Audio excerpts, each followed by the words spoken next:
Bonsoir à chacun et à tous et merci de toujours prendre le rendez-vous sur Guérit TV Monde.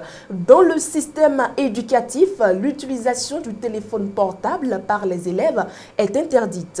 Mais force est de constater que malgré cette règle inscrite dans le règlement intérieur, des élèves s'efforcent à l'utiliser. Une équipe de Guérit TV Monde est descendue au CEG Albarika à Parakou pour mieux comprendre le phénomène. Dans l'enceinte des établissements scolaires, c'est cette image qui capte l'attention. L'interdiction formelle du port et de l'utilisation des téléphones portables à l'école. Et pour cause, c'est un poison qui détruit les activités pédagogiques, que ce soit en classe ou ailleurs. Le téléphone portable, même pour un adulte, est un voleur de temps. Qu'aujourd'hui, le téléphone portable est un frein à l'éducation, que l'éducation nationale. L'éducation à la maison, c'est un frein total. Au cas où un élève est surpris avec un téléphone portable dans les mains, au CEG Albarika à Parakou, des sanctions sont appliquées selon les tests du législateur. Il y a un règlement intérieur qui dit quoi? Lorsque vous surprenez un élève, un apprenant avec un téléphone portable, simplement vous saisissez et à la fin de l'année, vous restituez aux parents. Le phénomène ne fera que s'amplifier. Alors cela pose un problème. Le problème de revoir les tests qui régissent les sanctions liées au port du téléphone portable. Pour éviter aux enfants des sanctions liées au port et à l'usage du téléphone portable, un appel est lancé aux parents. Un parent doit prendre soin de l'enfant, suivre l'enfant, venir à l'école savoir ce qui se passe au niveau de l'enfant. Et ce qui est grave, il y a des parents qui justifient le port de ces portables, de ces téléphones. C'est dommage. En principe, on doit se serrer les mains pour frapper fort, pour en fait d'amener ces enfants à comprendre que d'abord l'avenir, ce n'est pas le portable. Le portable, c'est après. Le téléphone portable est un moyen de communication par excellence. Mais en milieu scolaire, il n'est pas le bienvenu. En raison des bons résultats obtenus au primaire, le complexe scolaire privé Modibo Keïta souhaite une extension au cours secondaire. Mais qu'est-ce qui bloque l'aboutissement de l'autorisation d'ouverture du cours secondaire du complexe scolaire Modibo Keïta? Le fondé de cette école a pourtant fait toutes les démarches. Suivons son intervention. Aujourd'hui, beaucoup ont commencé par aller à l'école publique parce que le machine que le patron a mis en place, ça a bien marché. Ça tourne très bien. Vous voyez, ça là, c'est pas comment il a fait. Là, vraiment, il a tiré un chapeau, il a fait bon boulot. C'est que beaucoup ne comprennent pas une chose. Quand j'ai eu mon papier de feu vert, on peut être maintenant un fondé d'une école. J'ai fait remarque. Et par rapport à aujourd'hui, il y a encore plusieurs changements qui sont dedans. C'est-à-dire, par rapport à avant, même les enseignants qui sont à la classe publique, ils conseillent par parents d'élèves d'amener les enfants dans une école privée qu'ils appartiennent ou qui appartient à un de leurs parents. Vous voyez, si bien que l'école publique était à terre. Parce que tout le temps, c'est la grève et c'est l'école privée qui domine au pays. Oui, ma fille aussi a commencé l'école privée, mais aujourd'hui, elle est dans l'école publique parce que l'école publique a repris la place. L'école publique a regagné sa position parce que je ne sais pas comment le président a fait. Il a arrangé le secteur et le machine, ça a bien démarré. Moi, ça m'arrange moi. Ça m'arrange moi parce que moi, j'ai créé mon école, ce n'est pas pour avoir de l'argent. J'ai créé mon école, c'est pour aider, pour participer, pour que le peuple béninois, il faut qu'on les donne éducation. Et beaucoup de gens qui n'ont pas le moyen pour aller à l'école privée, qui sont chers, ils sont avec nous. Et pas parce que l'école est moins chère, on donne le meilleur de nous. C'est-à-dire, quand on va à l'examen, nos élèves, chaque fois, ils sont reçus 100%. Niveau secondaire, c'est une chose qui me plaît beaucoup, mais quand on dépose le collier, c'est tout à fait une histoire. Les gens trouvent toujours argument pour ne pas nous donner l'autorisation. Si bien même que quelqu'un est venu me voir pour dire, monsieur le fondé, si on vous donne autorisation pour le secondaire, combien peut-être vous voulez mettre le prix? Hier, j'ai dit, mais ça, je ne sais pas d'abord. Mais il faut que d'abord qu'on nous donne le papier qui, allez, tiens, feu vert. Mais jusqu'à ces jours, on ne voit rien. Bon, et il n'a qu'à penser à nous aussi. on va avoir le papier pour ouvrir le secondaire. J'ai construit même le meuble là pour qu'il soit à l'école secondaire. Mais comme depuis 3-4 ans, ils n'ont pas donné le papier, bon, on a dû louer l'école à une autre activité. On a fait louer, les gens sont intégrés. Si l'État béninois nous autorise à avoir un secondaire, nous on est prêts. Hein. On est prêts pour avoir ça. On est prêts parce que le Bénin c'est mon pays. Vous voyez, c'est pas qu'on est étranger. Déjà, on est mariés ici, on a 5 enfants ici, 34 ans au pays. C'est mon pays, c'est un pays que j'adore. Parce que c'est pas facile, il faut être béninois. Là où tu es en paix, tu es à l'aise. Cela, c'est ton pays. Vous voyez. Mesdames et messieurs, c'était le bulletin d'information. On se retrouve tout juste après cette virgule. Vous recherchez une eau minérale de qualité supérieure, un seul nom, Happy Water.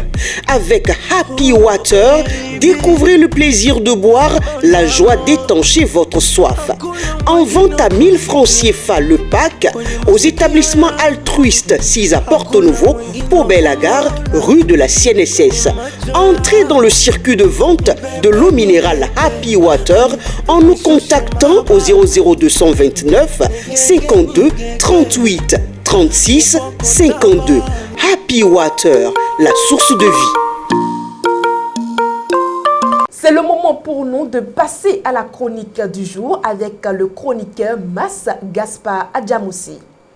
Célébration de l'édition 2022 de la Journée mondiale de l'enseignant. Occasion d'un diagnostic édifiant sur les conditions de l'enseignant béninois. Le monde entier a célébré ce 5 octobre l'enseignant. C'est à travers la commémoration de l'édition 2022 de la Journée mondiale de l'enseignant. En proclamant le 5 octobre de chaque année comme la Journée mondiale des enseignantes et des enseignants, l'UNESCO a voulu attirer l'attention des gouvernants sur les mauvaises conditions de travail que vivent parfois certains enseignants. Au Bénin, c'est la 29e célébration du nom et les réflexions à l'international ont porté sur le thème « La profession enseignante transforme l'éducation ». À l'occasion de cette célébration, le diagnostic du représentant des enseignants fut sans appel. Pour lui, en effet, l'école béninoise qui doit former des citoyens nouveaux, dignes, responsables et capables de relever les défis de ce nouveau millénaire est en souffrance à cause de l'échec des régimes successifs à la mettre véritablement, l'école béninoise bien entendu, sur les rails. Pour la rentrée 2022-2023 par exemple, des centaines de classes demeurent encore sans enseignants. 3 mois après, des classes sont à effectifs exagérément pléthoriques. L'enseignement technique demeure encore embryonnaire et coûte très cher pour la plupart des Béninois. Les conditions d'accès aux études supérieures sont de plus en plus sélectives, excluant ainsi bon nombre de nos compatriotes. L'éducation de qualité est une clé qui ouvre les portes sur le monde. Elle permet aux citoyens de se prendre en charge, de bâtir la paix, d'éradiquer la pauvreté et de promouvoir le développement durable. Mais c'est à croire que chez nous au Bénin, le droit à l'éducation de qualité ne se résume pour l'instant dans l'essentiel qu'au discours. Que dire de plus des conditions faites aux principaux acteurs du système éducatif que sont les enseignantes et les enseignants à l'honneur ce 5 octobre. Un grand nombre parmi eux interviennent dans les classes en qualité d'aspirants au métier de l'enseignement. Ils sont ces AME sans statut en tant que tels et connaissent des conditions de vie et de travail très difficiles. De nombreux enseignants du secondaire sont sans formation initiale, alors que d'autres sont en attente de leur formation continue depuis des décennies. Le pouvoir d'achat de la majorité des enseignants, tout comme de l'ensemble des Béninois, est sérieusement érodé face à la cherté de la vie et à l'inflation galopante. La liste des problèmes du monde enseignant, bref, est bien longue. Le souhait des enseignants eux-mêmes à l'occasion de cette journée se résume en cette phrase en guise de recommandation aux décideurs, je cite, « Il faudra enfin améliorer les conditions de vie et de travail des enseignants à la hauteur de l'influence majeure qu'ils exercent sur une société. » Fin de citation. Dans le forum de discussion de ce jeudi 6 octobre 2022, nous recevons pour vous Charles Alban Daoui. Charles Alban Daoui, bonsoir. Bonsoir Latifat Kawedo. En marge des pluies, certaines rues de la ville de Boycon sont toujours humides. D'où vient l'eau qu'on y trouve? Oui, l'eau vient tout simplement des canalisations de la Soneb. C'est de l'eau potable qui circule dans les rues, dans certaines rues de Boycon. Il y a même des rues asphaltées récemment pavées qui se retrouvent tout le temps dans l'humidité occasionnée par l'eau qui coule, soit des robinets ou soit des tuyaux de la Soneb qui ont fuité. Vous savez, pour tous ceux qui ont vécu sur le plateau d'Abomey, à savoir Abomey, Boycon et région, avant les années 2016-2017, ils peuvent vous dire que, il était difficile d'avoir de l'eau potable, de l'eau courante de façon continue. Et si vous avez de l'eau dans vos robinets lundi, il faut attendre peut-être mercredi, jeudi pour avoir de nouveau l'eau dans vos robinets. Mais avec les investissements lourds qui ont été faits par le gouvernement à travers le PAG, notamment dans le secteur de l'eau, sur le plateau d'Abomey aujourd'hui, ce problème a été totalement résolu. Et l'eau, il y en a en permanence dans les robinets. Les habitants du plateau d'Abomey, ils en ont 7 jours sur 7, 24 heures sur 24, à moins que la Soneb décide de couper pour faire des travaux. Mais là, la conséquence de cet investissement est aujourd'hui ce qu'on est en train de voir sur le terrain, l'humidité dont on parle dans les rues, dans certaines rues de Boycon. Parce qu'il se fait que la pression de l'eau aujourd'hui est si forte que les anciennes canalisations qui servaient donc de tuyaux pour amener l'eau dans les maisons n'arrivent pas à supporter la nouvelle pression qu'il y a. Et donc, il y a par endroits des fissures que l'on observe dans le réseau. Les gens de la Soneb s'attellent à les réparer.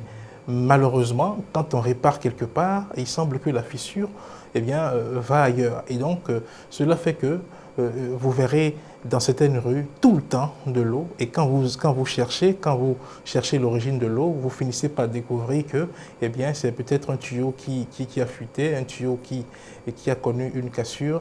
Et il faut avouer que ceux qui sont dans ces rues-là, ça les embête, ça les gêne parce que ça rend la rue humide tout le temps. C'est comme s'il pleut spécialement dans ces parties-là. Or, il n'en est rien du tout. Et quand c'est souvent dans des rues où ce n'est pas aménagé, avec la latérite, c'est difficile à pratiquer. Donc, voilà un peu ce qui justifie cette situation que certaines rues de Boycon vivent actuellement. Charles Alban Daoui, face à cette situation, qu'est-ce qu'il y a lieu de faire?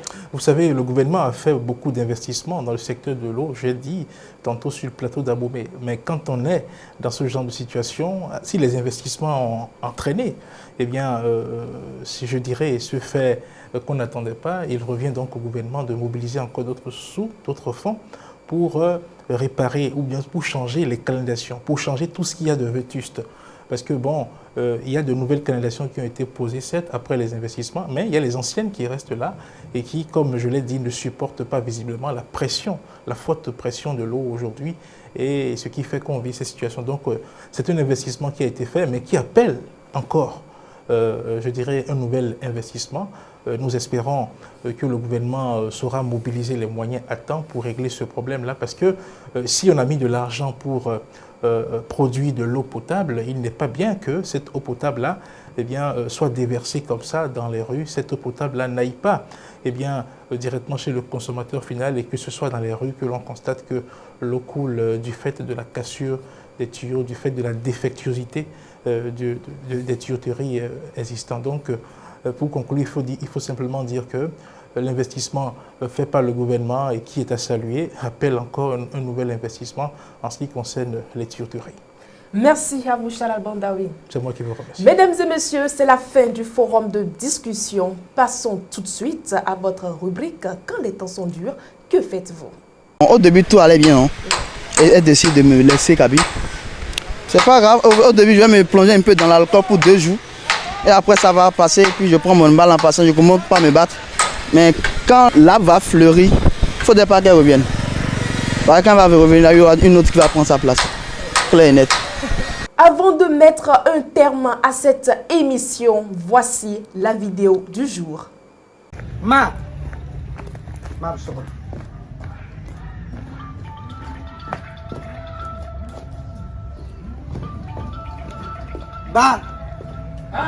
Ba.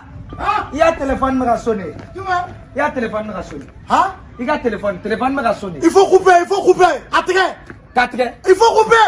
Attirez. Tu nous emmerdes.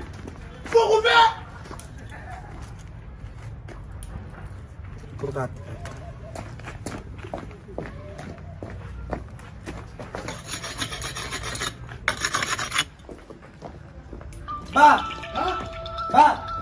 Moi, le mouvement.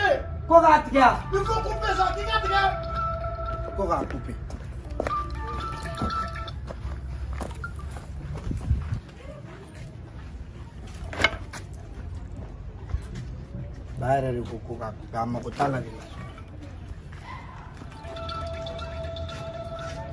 Ba, qu'a coupé?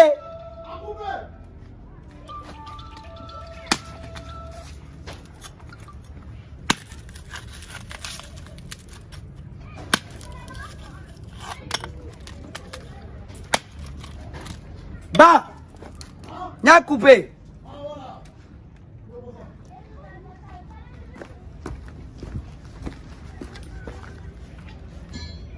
Ba, coupé là.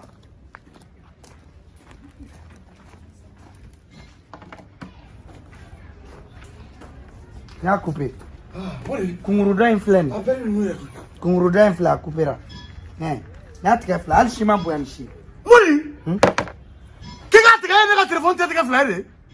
E ko k'a tigɛ. Mori fali y'o wa ba mu ka ya téléphone dɔ tiɲɛ. Est-ce que ka kɛnɛ? Il faut couper k'i ka appel tigɛ Mori e bɛ ka ne ka téléphone tigɛ.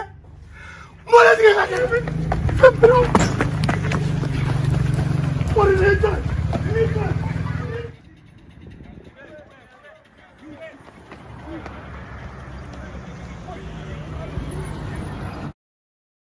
Amis fidèles de Guérita TV Monde, nous sommes déjà à la fin de votre émission. Merci de nous avoir suivis et bonne fête de Mauloud à toute la communauté musulmane.